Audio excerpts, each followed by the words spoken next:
Get started. Hi Clark. From your vantage point, what happened there fell apart there at the end of the first half, and why? What was behind the decision to fake the field goal?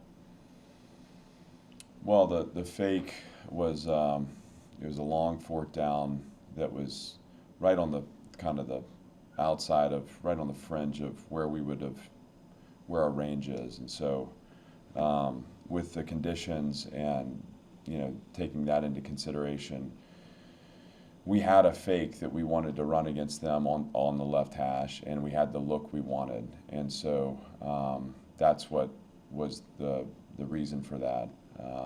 Unfortunately, it didn't work. We got the ball back to the line of scrimmage, and in terms of the 2 minute drive, obviously that's going to be about execution. We did a nice job getting them to the last play, and we had the receiver bracket in the end zone. We have to have somebody go up and play the ball, knock it down, and their guy was able to get up and grab it at the highest point, and it was a disappointing swing that ultimately we had the chance in the second half to erase. So don't want to linger too long on it. Chris? Yeah, Clark, the rolling Harrison out, the low punch. I know that you mentioned having an issue at times with just punch protection. I presume that's the same thing there, particularly when you get one blocked today. Yeah, the block was just a breakdown in execution at one position. I think we've done a decent job of getting punts off, but obviously we have to execute. We have to make our block, and so we had a breakdown there. I was obviously in a situation where that could have been just a backbreaker early, like we've seen. I was proud of the way the team responded. Our defense stepped up and got a big interception there, and then we turn around and flip it to 7 points. And so I think there's growth in that exchange. But look, we're not ever going to be a team that's going to miss on plays like that in the special teams game and think that it's going to be easy to overcome. So I was proud of the way the defense took the field and stepped up. I was proud of the way the offense came back out and scored off the interception. We got to do a better job in the punt protection, and that's all 11 guys just executing their responsibility. Maria?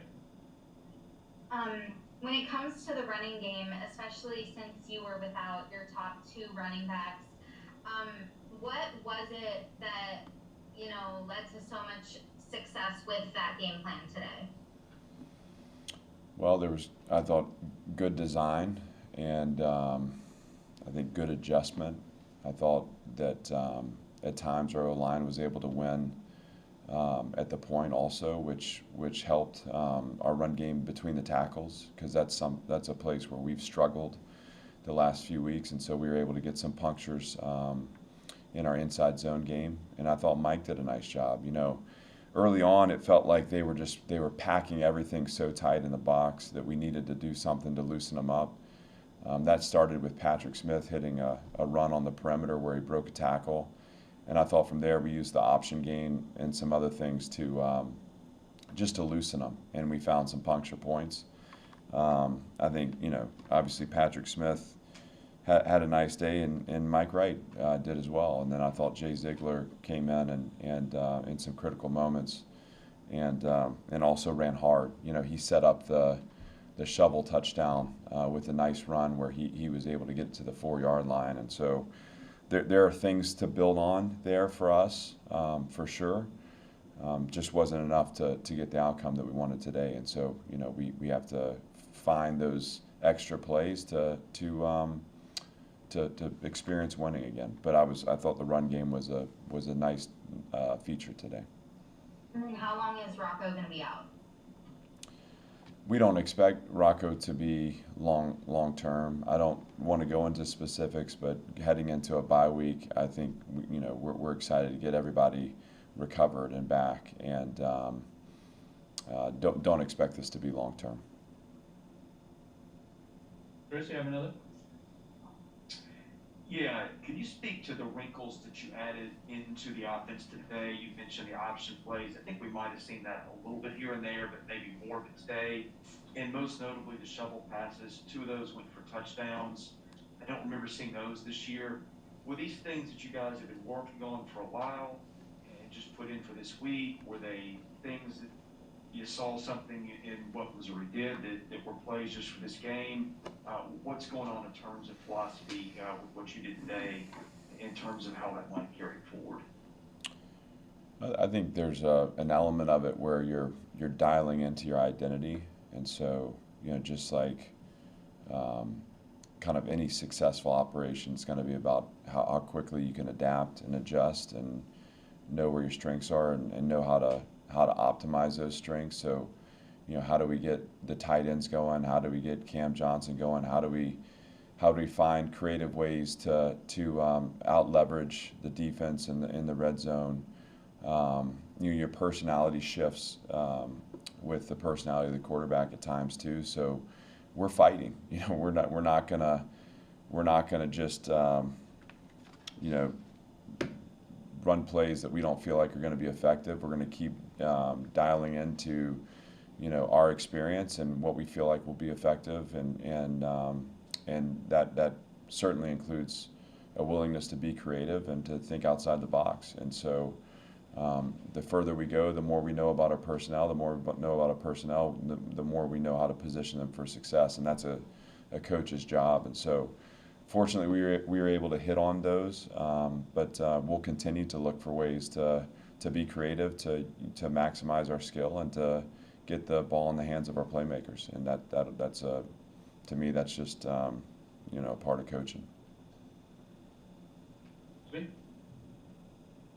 Clark, the penalties against Orgy, like on that, where they got the field goal to push it to 2-possession game at 30-21, was that like disconcerting signals, or what was the explanation you got for that, and how do those happen on those third downs?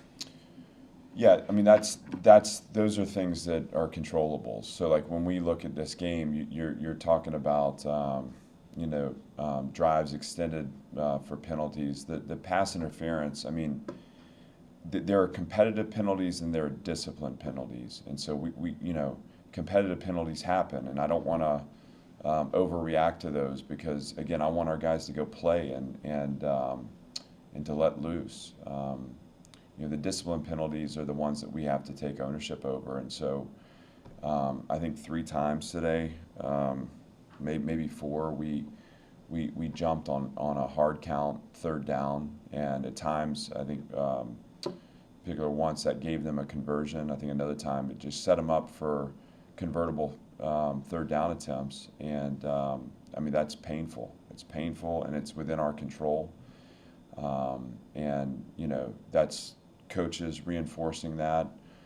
That's something that has to be constantly talked about on the sideline, constantly talked about in the moment, and I think it's in the moment for the player too. It's dialing into that level of focus that the situation requires for us to have success. And we've talked about this with complementary football, and we talked about it on offense too, but we can't self-sabotage right now. That's not a formula for success for us. So, if we get them in 3rd and 12, we need to force them to play 3rd and 12. When we get them to 3rd and 7, we need to force them to play 3rd and 7.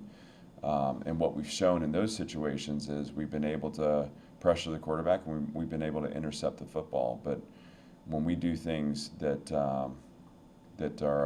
show a lack of discipline and let them off the hook, that's not going to be conducive to success. As far as the Orgy penalty goes, his movement led to the snap being started, or the ball shifting, and so they called it defensive delay game, because it was less about the infraction and more about like the stomping of his foot. But it's all the same. That's however they want to call it is what it is. It's our discipline and focus in that moment that's required, and that's again, it's just as we're scratching and clawing and building this program, and fighting every day to get this thing where it can be, and we know it can be.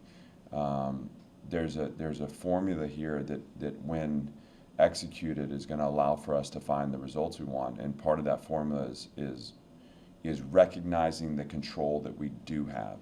Right? There's so much about performance that's out of our control, but the control that we do have, we have to be impeccable in ownership over that. And being on sides on third down is certainly something that we control. All right, Chris, last one, please.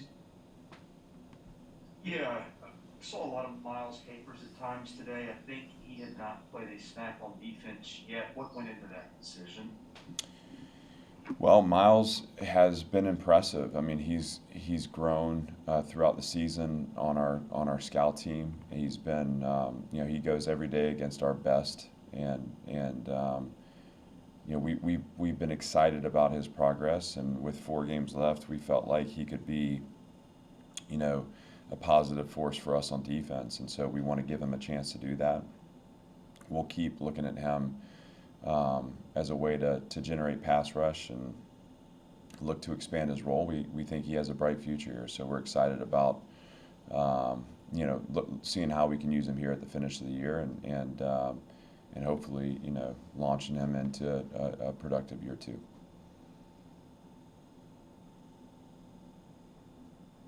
Hey, Coach, thanks for your time. We appreciate it. Okay, thank you guys.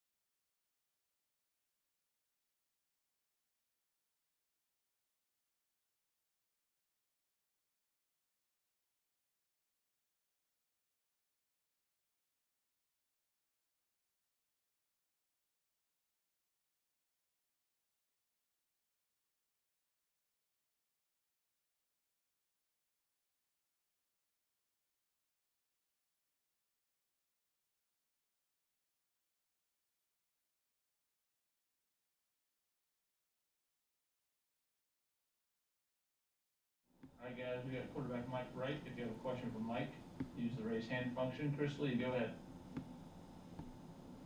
Hey, Mike, you had 2 runs of about 70 yards today. What did you see on those plays?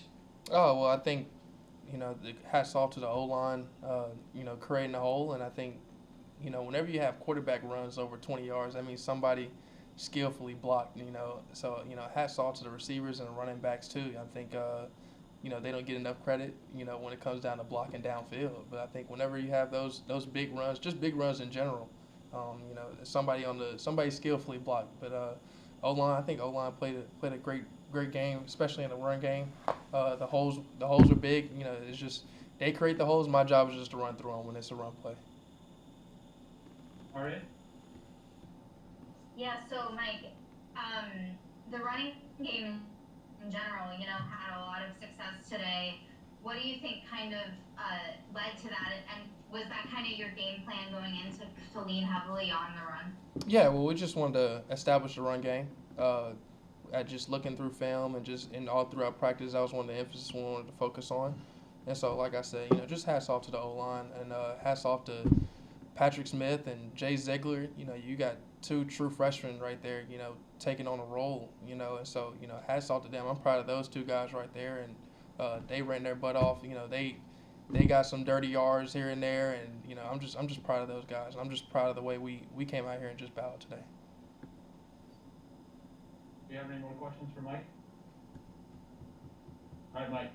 Thanks, man. Thank you.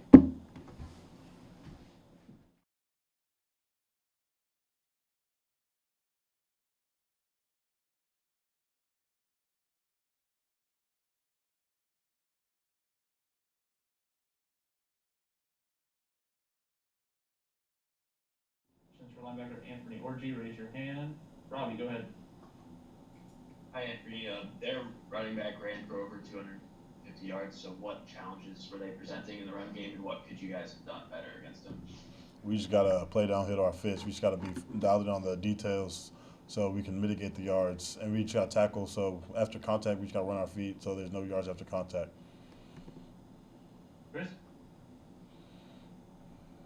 Yeah, I know you guys scouted him. He's had these kind of games against other people, but what was it that went into containing or not containing him today? Was there anything that you didn't expect that he showed you today?